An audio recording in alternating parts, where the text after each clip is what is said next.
বিশ্বের 22 অযোগ্য শহরের তালিকায় চতুর্থ ঢাকা। দখল, দূষণ, জলজট, যানজটে নাভিশ্বাস কোটি নাগরিকের, প্রতিফলন নেই মেয়রদের আশ্বাসের। 3 সংসদীয় উপনির্বাচনে আওয়ামী লীগের মনোনয়ন প্রত্যাশী 93 জন। সুষ্ঠু নির্বাচনের বদলে ভোট খেলছে সরকার, মন্তব্য বিএনপির। মুজিববর্ষে সারা দেশে নির্মাণ হচ্ছে 560টি মসজিদ ও ইসলামী সাংস্কৃতিক কেন্দ্র। কাল উদ্বোধন 50টির। ইসলামের প্রসারে বিশেষ নজর সরকারের। 1.5 মাসে সর্বোচ্চ শনাক্ত, বিধিনিষেধ শিথিলে সংক্রমণ বৃদ্ধির শঙ্কা। সিডিসির উচ্চ ঝুঁকির তালিকায় বাংলাদেশ, মার্কিনীদের ভ্রমণ না করার পরামর্শ।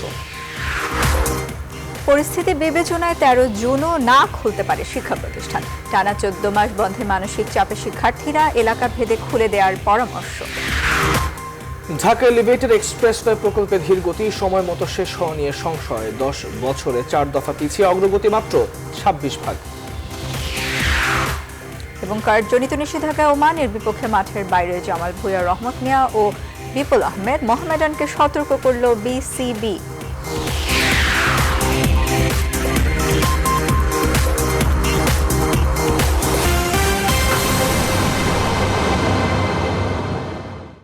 রেইনবো অলরাউন্ডার এক্সটেরিয়র পেইন্ট, বাংলাদেশের আবহাওয়া উপযোগী একমাত্র পেইন্ট।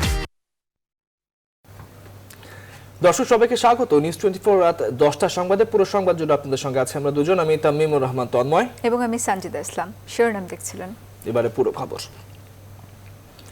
পৃথিবীর প্রধান 140 শহরের মধ্যে বসবাসের অযোগ্য তালিকায় ঢাকার অবস্থান 137তম। 2021 সালের বসবাসযোগ্য শহরের তালিকায় এমন তথ্য প্রকাশ করেছে ব্রিটেন ভিত্তিক গবেষণা প্রতিষ্ঠান ইকোনমিস্ট ইন্টেলিজেন্স ইউনিট। এমন বাস্তবতা স্বীকার করে ঢাকাকে বাসযোগ্য গড়ে তুলতে নানা উন্নয়ন প্রকল্প ও পদক্ষেপ গ্রহণের কথা জানালেন ঢাকা উত্তর ও দক্ষিণ সিটি মেয়র। তালুকদার বিপ্লবের প্রতিবেদন। দেশের রাজধানী ঢাকা দখল, দূষণ, জলাবদ্ধতা আর যানজটে যেখানে নাভিশ্বাস ওঠে নাগরিকদের। কয়েক ঘন্টা কিংবা সামান্য বৃষ্টি, ফলে জলজটে পানির নিচে তলিয়ে যায় রাজধানীর অনেক প্রধান সড়ক সহ অলিগলি। বুধবার 30 মিনিটের বৃষ্টিতে এমন চিত্র দেখা যায় ঢাকা দক্ষিণ সিটি কর্পোরেশনের 33 ও 34 নং ওয়ার্ডের কাজী আলাউদ্দিন সড়ক ও নাজিরা বাজার এলাকায়। যখন পানি আসে গাড়ি ঘোড়া স্লো হয়ে যায়, যানজট বাইরে যায়। যদি 2 ঘন্টা ভালো করে বৃষ্টি হয় তাহলে এই পানি আর কমে না। ময়লা উঠায় চলে যায়, ওই ময়লা আবার ড্রেনে পড়ে। আগে মিন হলগুলো পরিষ্কার করতে হবে। মিন হলের ভিতরে ভূতল, পলিথিন এগুলো আপনি অনেকগুলো পাবেন। এমন নানা সমস্যা চিহ্নিত করে বসবাস অযোগ্য শহরের তালিকায় এবার ঢাকার অবস্থান 137তম। 2021 সালের গবেষণায় এমন তথ্য প্রকাশ করেছে ব্রিটেন ভিত্তিক গবেষণা প্রতিষ্ঠান ইকোনমিস্ট ইন্টেলিজেন্স ইউনিট EIU। আর এসবের স্থায়ী সমাধানের জন্য নানা উন্নয়ন প্রকল্প হাতে নিয়েছে সরকার। ফলে রাজধানীর অনেক এলাকায় স্থায়ী জলাবদ্ধতার সমাধান হলেও এখনো জলজট সমাধানের পথে হাঁটছে ঢাকার 2 সিটি কর্পোরেশন। ওয়াসার যে মিনলগুলি, এই পিটগুলি ওয়াসা কাজ করে নাই। আমাদের মেয়র মহোদয় আসাতে উনি এই ওয়াসারে আমাদের কর্পোরেশন আন্ডারে নিয়ে এই কাজগুলি করে দিয়েছে। আমাদের যদি বৃষ্টির কারণে কাজের বিলম্ব হয়, সেই কাজগুলো পরিকল্পিতভাবে দ্রুত করার জন্য আমরা চেষ্টা চালাচ্ছি। বুধবার রাজধানীর যাত্রাবাড়ির শহীদ শেখ রাসেল পার্ক উদ্বোধন শেষে এ বিষয়ে কথা বলেন দক্ষিণের মেয়র। স্বীকার করেন জলাবদ্ধতা আর দুর্ভোগের কথাও। অপরিকল্পিতভাবে যে শহর গড়ে উঠেছে ঢাকা শহর, সেখানে আমরা যেই বৃষ্টি আমাদের ঢাকা শহরে হয় এই বর্ষা মৌসুমে, সেই বৃষ্টির পানি ধারণ করার ক্ষমতা ঢাকা শহরের নাই। যার কারণেই আমরা বৃষ্টি হওয়ার সাথে সাথে আমরা দেখি যে জলাবদ্ধতা হতে থাকে। এ সময় রাজধানীবাসীকে জলাবদ্ধতা থেকে রেহাই দিতে স্বল্প, মধ্য ও দীর্ঘমেয়াদী পরিকল্পনা নিয়ে সরকার কাজ করছে বলে জানায় মেয়র। তবে বাসাবাড়ি ও দোকানপাটের ময়লা কোনো অবস্থাতেই যেন ড্রেনে ফেলা না হয়, সেই জন্য রাজধানীবাসীকে দায়িত্বশীল হওয়ার আহ্বান জানান মেয়র। তালুকদার বিপ্লব, নিউজ 24, ঢাকা। জাতীয় সংসদের শূন্য ঘোষিত 3টি আসনের উপনির্বাচনের জন্য 6 দিনে 93টি মনোনয়ন ফর্ম বিক্রি করেছে ক্ষমতাসীন দল আওয়ামী লীগ। হেভিওয়েট এই 3 আসনের বিপরীতে মনোনয়ন প্রত্যাশী বিশাল এই সংখ্যার প্রত্যেক প্রার্থী নিজেদের যোগ্য ও দলের জন্য ত্যাগী বলে মনে করেন। তবে এটি কোনো রাজনৈতিক দলের জন্যই মঙ্গল নয় বলে মনে করছেন দলের সিনিয়র নেতৃবৃন্দ। বিস্তারিত জানাচ্ছেন আফরিন আনোয়ার। জাতীয় সংসদের শূন্য হওয়া 3টি আসনের উপনির্বাচনে প্রার্থী হতে 6 দিনে মোট 93 জন আওয়ামী লীগের মনোনয়ন ফর্ম সংগ্রহ করেছেন। এর মধ্যে ঢাকা 14 আসনে আওয়ামী লীগের 33 জন, কুমিল্লা 5 আসনে 35 জন এবং সিলেট 3 আসনের বিপরীতে 25 জন মনোনয়ন প্রত্যাশী দলীয় ফর্ম সংগ্রহ করেছেন। আর দলের মনোনয়ন প্রত্যাশীরা জানান, দলের গৃহীত উন্নয়ন কাজকে আরো গতিশীল করতে দেশ ও জনগণের জন্য কাজ করতে চান তারা। কর্মী হিসেবে আমি আশা করি মাননীয় প্রধানমন্ত্রী ডিজিটাল বাংলাদেশ বিনির্মাণে তরুণ প্রজন্মের প্রতি আস্থা রাখবেন এবং সেই তরুণ প্রজন্মের প্রতিনিধি হিসেবে ইনশাল্লাহ আমি শতভাগ আশাবাদী। কোন প্রার্থীকে দিলে জনগণ খুশি হবে, জনগণ উপকৃত হবে এবং জনগণ তার সাথে থাকবে। দল যদি বেছে নেয় তাহলে জনগণও বেছে নেবে। বৃহত্তর মিরপুরে যারা কাজ করেছে এর মধ্যে থেকেই তো জননেত্রী শেখ হাসিনা বিচার বিবেচনা করে সঠিক ব্যক্তিকেই নির্বাচিত করবেন বলে আশা করি। তবে আওয়ামী লীগের যুগ্ম সাধারণ সম্পাদক মাহবুবুল আলম হানিফ মনে করেন, 33 আসনের বিপরীতে এত অধিক মনোনয়ন প্রত্যাশী হওয়ার বিষয়টি কোনো রাজনৈতিক দলের জন্যই সুখকর নয়।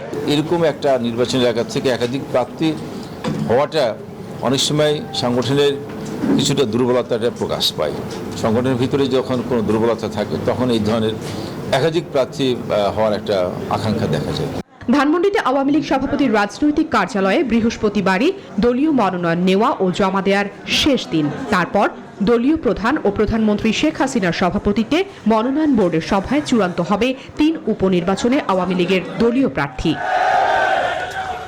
আফরিন আনোয়ার, নিউজ 24, ঢাকা।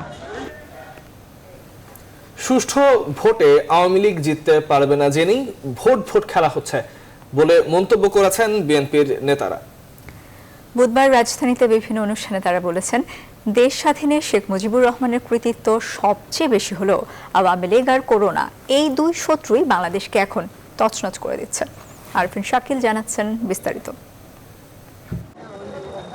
রাজধানীর নয়াপল্টনের বিএনপি কার্যালয়ে দলের প্রতিষ্ঠাতা জিয়া রহমান ও চেয়ারপারসন খালেদা জিয়ার উপর রচিত বিভিন্ন বই নিয়ে প্রদর্শনীর আয়োজন করে জিয়া স্মৃতি পাঠাগার। অনুষ্ঠানে অংশ নিয়ে বিএনপির মহাসচিব মির্জা ফখরুল ইসলাম আলমগীর দলীয় নেতাকর্মীদের বেশি বেশি বই পড়ার আহ্বান জানান। আপনি যদি জানেন যে কোন কোন বইকে কোথায় লিখেছে তার জবাব দিতে পারবেন। মির্জা ফখরুল বলেন, সরকারের মন্ত্রীরা অবলীলায় জিয়া রহমান সম্পর্কে মিথ্যাচার করছে। জনগণের রায় ভয় পায় বলে আওয়ামী লীগ কখনো সত্যিকারের নির্বাচন দিবে না। সরকার ক্ষমতাকে চিরস্থায়ী করতে সব ধরনের অন্যায় আশ্রয় নিচ্ছে, কিন্তু তাদের আর জয়ী হতে দেওয়া যাবে না। বদুল কাদেরদের কথা এখন ওই ঘোড়াও হাসে এবং জানে যে নির্বাচন করে ওরা কোনোদিন জিততে পারবে না। নির্বাচন খেলা করবে, নির্বাচনের নাটক করবে, তামাশা করবে, কিন্তু সবকিছু নিয়ন্ত্রণ করে ওরা নিজেদেরকে জয়ী ঘোষণা করবে। একদিকে আওয়ামী লীগ শত্রু, আরেকদিকে করোনা শত্রু, দুই দানব তছনছ করে দিচ্ছে সবকিছু। জাতীয় প্রেস ক্লাবে আরেক অনুষ্ঠানে বিএনপি স্থায়ী কমিটির সদস্য নজরুল ইসলাম খান বলেন, দেশের স্বাধীনতায় সবচেয়ে বেশি অবদান শেখ মুজিবুর রহমানের, তবে স্বাধীনতার ঘোষক জিয়া রহমানই। বাংলাদেশের স্বাধীনতা সংগ্রাম সুসংহত করা এই কৃতিত্ব অবশ্যই শেখ মুজিবের। সবার চেয়ে বেশি মৌলানা ভাসানীর কৃতিত্ব আছে, আর অনেকের কৃতিত্ব আছে, কিন্তু তার কৃতিত্ব বেশি কোনো সন্দেহ নাই। কিন্তু স্বাধীনতা যুদ্ধ যদি বলেন, সেই যুদ্ধের সূচনা হয়েছে জিয়া রহমানের হাতে। নেতাকর্মীদের আন্দোলনের প্রস্তুতি নেওয়ার আহ্বান জানিয়ে দুই নেতা বলেন, রাজপথের ফয়সালা ছাড়া গণতন্ত্র মুক্তি পাবে না। আরফিন শাকিল, নিউজ 24, ঢাকা। মুজিব বর্ষে আবাসন সমস্যার সমাধানের পাশাপাশি সরকার নজর দিয়েছে দেশে ইসলাম ধর্ম প্রসারের ওপরেও। প্রকৃত ধর্মীয় শিক্ষায় শিক্ষিত হতে সারা দেশে নির্মাণ করা হচ্ছে 560টি মসজিদ ও ইসলামী সাংস্কৃতিক কেন্দ্র। পাশাপাশি প্রতিটি সংসদীয় আসনে নির্মাণ করা হবে 6টি করে মসজিদ। নির্মাণ সমাপ্ত হয়েছে, আগামীকাল এমন 50টি মসজিদের উদ্বোধন করবেন প্রধানমন্ত্রী শেখ হাসিনা। বিস্তারিত জানাচ্ছেন মাহমুদুল হাসান। দেশের প্রতিটি জেলা ও উপজেলায় 40% জমির উপর নির্মাণ করা হচ্ছে এরকম 4 তলা বিশিষ্ট মসজিদ ও ইসলামী সাংস্কৃতিক কেন্দ্র, যার প্রতিটিতে একসাথে নামাজ আদায় করতে পারবেন 1200 মানুষ। আর উপজেলার মসজিদগুলোতে নামাজ আদায় করতে পারবেন 900 জন মুসল্লি। আধুনিক স্থাপত্য শৈলীতে নির্মিত এসব নান্দনিক মসজিদের নির্মাণ কাজ চলছে দ্রুতই। বৃহস্পতিবার নির্মাণ কাজ শেষ হওয়া 50টি মসজিদের উদ্বোধন করবেন প্রধানমন্ত্রী শেখ হাসিনা। আমাদের মনটা ভরে গেছে মসজিদের এত সৌন্দর্য মসজিদ দেখে। এই মসজিদে যে নামাজ কক্ষ আছে সেটা অত্যন্ত বৃহৎ, এখানে একসাথে আমরা অনেকে নামাজ পড়তে পারবো।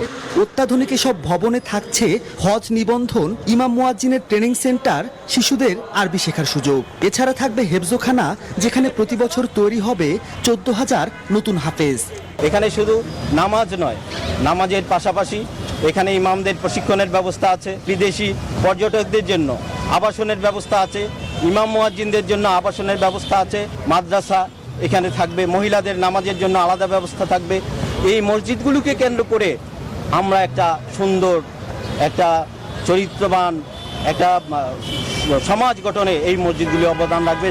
এছাড়াও মাদ্রাসার জন্য নেওয়া হয়েছে এ যাবৎকালের সবচেয়ে বড় প্রকল্প। ধর্মীয় গোঁড়ামিমুক্ত প্রকৃত ইসলামী শিক্ষায় এসব প্রতিষ্ঠান ভূমিকা রাখবে এমন আশা আলেমদের। পদ্মা সেতুর পর দেশীয় অর্থায়নে সবচাইতে বড় এই মডেল মসজিদ প্রকল্প। মানিকগঞ্জের এই মসজিদটির মতো সারা বাংলাদেশে নির্মাণ করা হচ্ছে 560টি মসজিদ। এসব মসজিদ দেশে ইসলামী শিক্ষার প্রসারে বিশেষ অবদান রাখবে, এমনটাই প্রত্যাশা দেশের আলেম সমাজের। মাহমুদুল হাসান, নিউজ 24, মানিকগঞ্জ। বিএনপির বহুদলীয় গণতন্ত্র ছিল বহুদলীয় তামাশা, এমন মন্তব্য করেছেন আওয়ামী লীগের সাধারণ সম্পাদক ওবায়দুল কাদের। বুধবার নিয়মিত ব্রিফিংয়ে তিনি বলেন, ক্ষমতায় যেতে ফখরুল সাহেবেরা রঙিন চশমার ফাঁক দিয়ে রঙিন খোয়াব দেখেছেন। দলীয় গণতন্ত্র ছিল বহুদলীয় তামাশা। দুর্নীতি, হাওয়া ভবন প্রতিষ্ঠা, দখল আর ভোট জালিয়াতির মাধ্যমে গণতন্ত্রের অগ্রযাত্রাকে তারাই ব্যাহত করতে চেয়েছিল। বিএনপি কি নির্বাচনের মাধ্যমে ক্ষমতার পরিবর্তন চায়? তারা তো গণ-অভ্যুত্থানের মাধ্যমে সরকার পরিবর্তনের দুঃস্বপ্ন দেখছে। আন্দোলনের নামে সহিংসতা সৃষ্টি করে গোলা পানিতে মাছ শিকার করতে চায় বিএনপি। এবারে করোনা পরিস্থিতি। দেশের সীমান্তবর্তী জেলা সহ উত্তর ও দক্ষিণ পশ্চিমাঞ্চলে করোনার সংক্রমণ রীতিমতো ভয়ঙ্কর রূপ নিচ্ছে। প্রতিদিনই বাড়ছে শনাক্ত ও মৃত্যু। গত 24 ঘন্টায় খুলনা ও রাজশাহী মেডিকেলে মারা গেছে 17 জন। সংক্রমণ রোধে বিধিনিষেধ আরোপ করলেও তাতেও মানুষের সাড়া কম। এবং এছাড়া প্রয়োজনে এবং অপ্রয়োজনে ঘর থেকে বের হচ্ছেন অনেকেই। উপেক্ষিত হচ্ছে তাতে স্বাস্থ্যবিধি ও সামাজিক দূরত্ব। স্বাস্থ্য সংশ্লিষ্টরা বলছেন, পরিস্থিতি নিয়ন্ত্রণে এখনই কার্যকর ব্যবস্থা নেওয়া না হলে ভয়াবহ পরিস্থিতির অপেক্ষা করছে সামনের দিনগুলোতে। প্রতিনিধিদের পাঠানো তথ্যচিত্রে নেক্সট রিপোর্ট। ভারত সীমান্ত ঘেঁষা সাতক্ষীরায় করোনা সংক্রমণের হার এখনো ঊর্ধ্বগতি। প্রতিদিনই বাড়ছে করোনা আক্রান্ত রোগীর সংখ্যা। রোগী শনাক্তের হার গেল এক সপ্তাহে 50% বেড়ে দাঁড়িয়েছে 59.34%। অ্যাক্টিভ করোনা রোগী বর্তমানে সাতক্ষীরায় আছে 480 জন। সদর হাসপাতালে আমরা একটা করোনা ওয়ার্ড খুলেছি।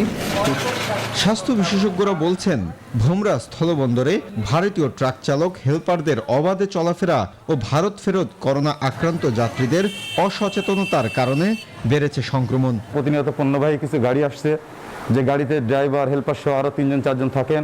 প্রপার কোয়ারেন্টাইনটা আমার কাছে মনে হয় কেন জানি হচ্ছে না।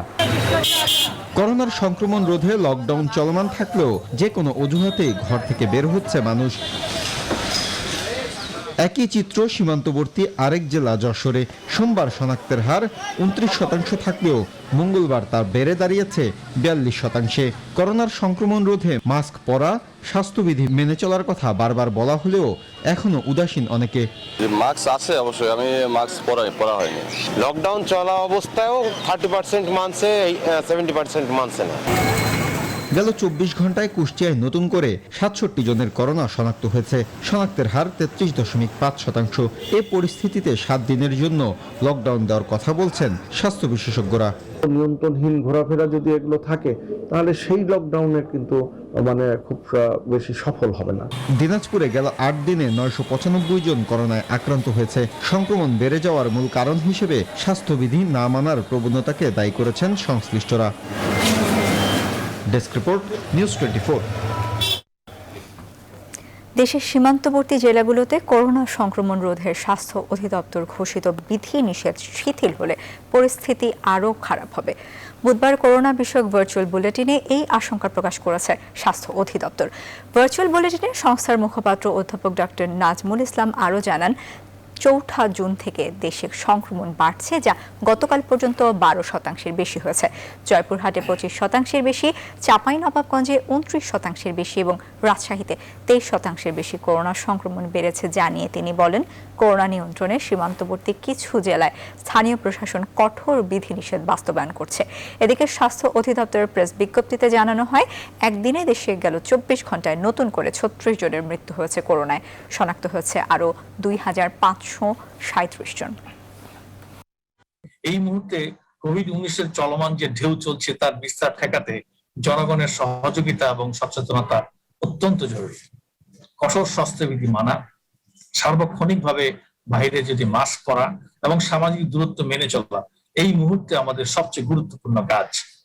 খেয়াল করতে হবে, আমাদের দেশের জন্য এই প্রান্তিক জায়গাতে যদি ভ্যাকসিন হিসেবে আমরা সবচেয়ে বেশি গুরুত্বপূর্ণ কিছু ভেবে থাকি, সেটি হচ্ছে মাস্ক।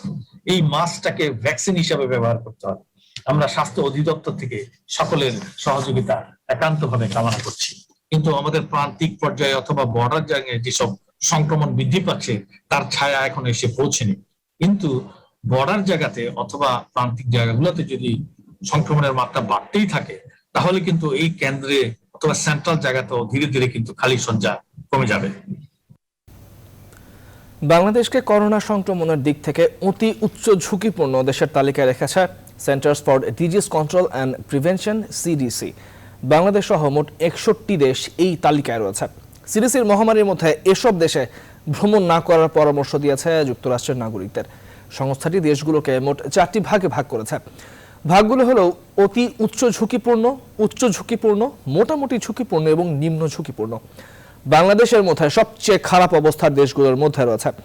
বাংলাদেশের পাশাপাশি সিডিসির অতি উচ্চ ঝুঁকির তালিকায় দক্ষিণ এশিয়ার দেশ ভারত, পাকিস্তান, নেপাল, শ্রীলঙ্কা, মালদ্বীপ ও মিয়ানমারের নাম রয়েছে।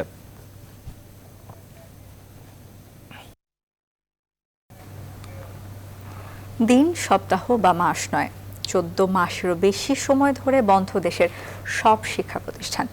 চলমান করোনা বিধি নিষেধের সময়সীমা 16 জুন পর্যন্ত বাড়ানো হলেও শিক্ষা প্রতিষ্ঠান খোলার বিষয়ে সিদ্ধান্ত কি? পরিস্থিতি বিবেচনায় 13 জুন শিক্ষা প্রতিষ্ঠান খোলার কথা জানিয়েছিলেন শিক্ষামন্ত্রী। তবে তথ্য বলছে, গত কদিনে ভয়াবহ আকারে বেড়েছে অঞ্চল ভিত্তিক করোনা সংক্রমণ। তাহলে কি আর বাড়ছে শিক্ষা ছুটি? যদিও সংক্রমণ বিবেচনায় এলাকা ভেদে শিক্ষা প্রতিষ্ঠান খোলার কথা বলছেন শিক্ষা সংশ্লিষ্টরা। আরো জানাচ্ছেন সজল দাস। চলমান নিষেধাজ্ঞার মেয়াদ 16 জুন পর্যন্ত বাড়লেও শিক্ষা প্রতিষ্ঠান বিষয়ে এখনও আসেনি নতুন কোনো সিদ্ধান্ত। গণমাধ্যমে শিক্ষামন্ত্রীর সবশেষ বক্তব্য অনুযায়ী করোনা সংক্রমণের হার 5% নিচে নামা সাপেক্ষে 13 জুন খুলে দেয়া হবে শিক্ষা প্রতিষ্ঠান। যদি অবস্থা অনুকূলে না আসে, আমরা নিশ্চয়ই মানুষের স্বাস্থ্য নিয়ে কোনো ঝুঁকি নেব না। স্বাস্থ্য অধিদপ্তরের তথ্য বলছে, গত এক সপ্তাহে দেশে করোনা শনাক্তের হার ওঠানামা করছে 10 থেকে 13% মধ্যে। সীমান্তবর্তী কয়েকটি জেলায় ভয়াবহ মাত্রায় বেড়েছে সংক্রমণের হার। পরীক্ষা বিবেচনায় যা পৌঁছেছে 30 থেকে 83% পর্যন্ত, যা উদ্বেগজনক বলেই মত কোভিড পরামর্শক কমিটির। আরো ভেবেচিন্তে দেখতে হবে, কারণ এখনো সংক্রমণ 5-এর নিচে আসেনি, সংক্রমণ ঊর্ধ্বমুখী এবং বিশ্ববিদ্যালয়ের ছাত্র, শিক্ষক, কর্মচারীদের এখনো টিকাদান কর্মসূচি শুরু হয় নাই। 5%-এর নিচে সংক্রমণ চলে আসলে কেবল বিশ্ববিদ্যালয় কিংবা শিক্ষাঙ্গনগুলা খোলার চিন্তা ভাবনা করা যেতে পারে।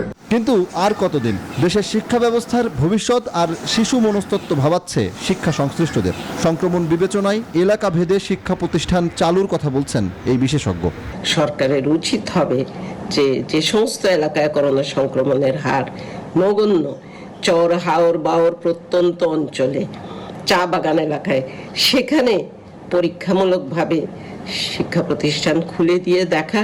তবে অবশ্যই স্বাস্থ্যবিধি মেনে স্থানীয় সরকারের সহযোগিতায় স্থানীয় প্রশাসন, স্থানীয় শিক্ষা প্রশাসনের দায়িত্বের অংশ হিসাবে এটা স্থানীয়ভাবেই নির্ধারণ করে শিক্ষা প্রতিষ্ঠান খুলে দেওয়া উচিত। করোনা প্রেক্ষাপটে গত বছরের 17 মার্চ থেকে প্রায় 1.5 বছর যাবৎ বন্ধ দেশের স্বাভাবিক শিক্ষা কার্যক্রম। সজল দাস, নিউজ 24, ঢাকা। গেল 10 বছরে 4 বার সময় পিছিয়েও ঢাকা এলিভেটেড এক্সপ্রেসওয়ের প্রকল্পের অগ্রগতি মাত্র 26 ভাগ। নতুন সময়সীমা অনুযায়ী আগামী 2 বছরে শেষ করতে হবে বাকি 74 ভাগ কাজ। তারপরও সব জটিলতা কাটিয়ে এই সময়ের মধ্যে প্রকল্প শেষের বিষয়ে আশাবাদী প্রকল্প পরিচালক। তবে তাতে সংশয় দেখছেন বুয়েটের অধ্যাপক ডক্টর শামসুল হক। প্লাবন রহমানের রিপোর্ট। করোনার মধ্যেও এমন স্বাস্থ্যবিধি মেনে চলছে রাজধানীর অন্যতম মেগা প্রকল্প ঢাকা এলিভেটেড এক্সপ্রেসওয়ে প্রকল্পের কাজ। 1 বছরেরও বেশি সময় ধরে করোনার সঙ্গে অনেকটা খাপ খাইয়ে ধীরে হলেও এগুচ্ছে প্রকল্প। আমাদের প্রজেক্টের ভিতরে করোনা নাই, ইনশাল্লাহ। সময় নষ্ট হচ্ছে না, কারণ প্রতিদিন আমরা আমাদের গেটে ঢোকার জন্য ওদেরকে মাস্ক দিচ্ছি। রাজধানীর শাহজালাল আন্তর্জাতিক বিমানবন্দর থেকে তেজগাঁও পর্যন্ত এলাকায় এখন এমন কর্মতৎপরতা। রাজধানীর অন্যতম গুরুত্বপূর্ণ এই এলিভেটেড এক্সপ্রেসওয়ের মূল দৈর্ঘ্য প্রায় 20 কিলোমিটার, যেখানে পুরো যাত্রাপথে ওঠানামার জন্য থাকছে 31টি র্যাম্প সহ, যার পুরো দৈর্ঘ্য দাঁড়াচ্ছে প্রায় 46 কিলোমিটার। বনানী থেকে এই ঢাকা এলিভেটেড এক্সপ্রেসওয়ে রেল লাইনের উপর দিয়ে যাবে একেবারে কমলাপুর পর্যন্ত, যে কারণে রাজধানীর বনানী থেকে কমলাপুরের দিকে রেল লাইনের দুপাশ ধরে এগুচ্ছে এলিভেটেড এক্সপ্রেসওয়ে প্রকল্পের নির্মাণযোগ্য, কিন্তু প্রত্যাশা অনুযায়ী এগোয়নি কাজ। বিমানবন্দর থেকে বনানী পর্যন্ত প্রথম অংশ শেষ হয়েছে 63 ভাগ। বনানী থেকে মগবাজার পর্যন্ত দ্বিতীয় ভাগের অগ্রগতি মাত্র 17%, আর তৃতীয় অংশ মগবাজার থেকে কুতুবখালী পর্যন্ত এগিয়েছে মাত্র 9 ভাগ। সব মিলিয়ে প্রকল্পের অগ্রগতি 26 ভাগ।